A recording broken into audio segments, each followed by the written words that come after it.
कभी आपने सोचा है कि अगर कोई लड़की किसी देश में जन्म ले और उसका अपराध सिर्फ इतना हो कि वो औरत है तो क्या होगा। एक ऐसा देश जहां मुस्कान की जगह डर है और आज़ादी की जगह दीवारें। ये कहानी है नॉर्थ कोरिया की, जहां महिलाएं सिर्फ जीवित नहीं रहती बल्कि हर दिन मरती हैं। नॉर्थ कोरिया दुनिया के सबसे बंद देशों में से एक है। यहाँ किसी को बोलने, घूमने या सोचने की भी आज़ादी नहीं है और इस सबसे ज़्यादा कीमत चुकाती हैं महिलाएं। रिपोर्ट्स कहती हैं कि वहाँ की लड़कियाँ सरकारी अधिकारियों और सैनिकों के हाथों रोजाना शोषण झेलती हैं। कई बार काम के बदले शरीर देना पड़ता है क्योंकि ना कहने की सज़ा होती है, जेल, टॉर्चर या मौत। नॉर्थ कोरिया की सबसे डरावनी जगह है री एजुकेशन कैंप्स यानी सुधार शिविर।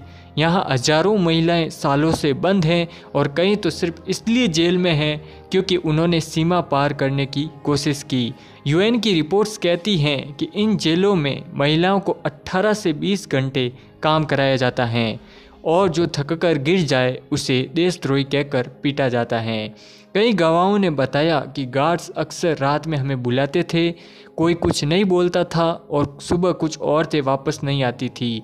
तो ये लाइनें किसी कहानी की नहीं बल्कि सच्ची गवाही की हैं जो डिफेक्टर महिलाओं ने सुनाई हैं। सबसे भयानक सच तब सामने आया जब कुछ महिलाओं ने बताया कि अगर कोई कैदी महिलाएं गर्भवती हो जाती हैं तो उसे ज़बरदस्ती एबॉर्शन कराया जाता है और अगर बच्चा पैदा हो जाए तो कई बार उसे वहीं जेल में मार दिया जाता है। ह्यूमन राइट्स वॉच की रिपोर्ट्स के अनुसार उत्तर कोरिया की जेलों में मातृत्व अपराध हैं। औरत का शरीर भी वहाँ उसका नहीं है। सोचिए, एक देश जहाँ माँ बनना भी गुनाह है। कई महिलाएं वहाँ से भागकर चीन पहुँची पर वहाँ भी उनका सफ़र नरक जैसा रहा।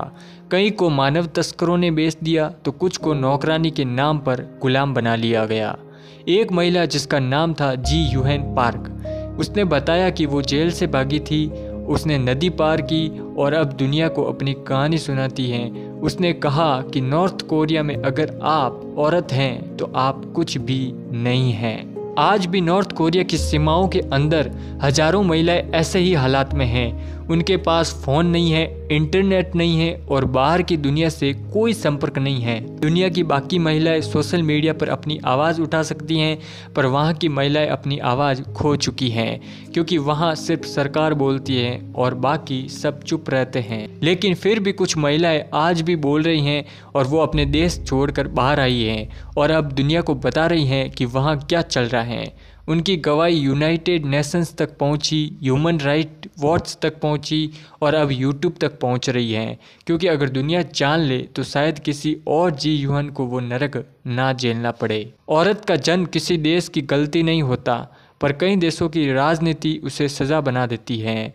नॉर्थ कोरिया की ये कहानी सिर्फ उनके बारे में नहीं बल्कि हर उस औरत के लिए है जो चुप हैं। अब वक्त है दुनिया उसे सुने।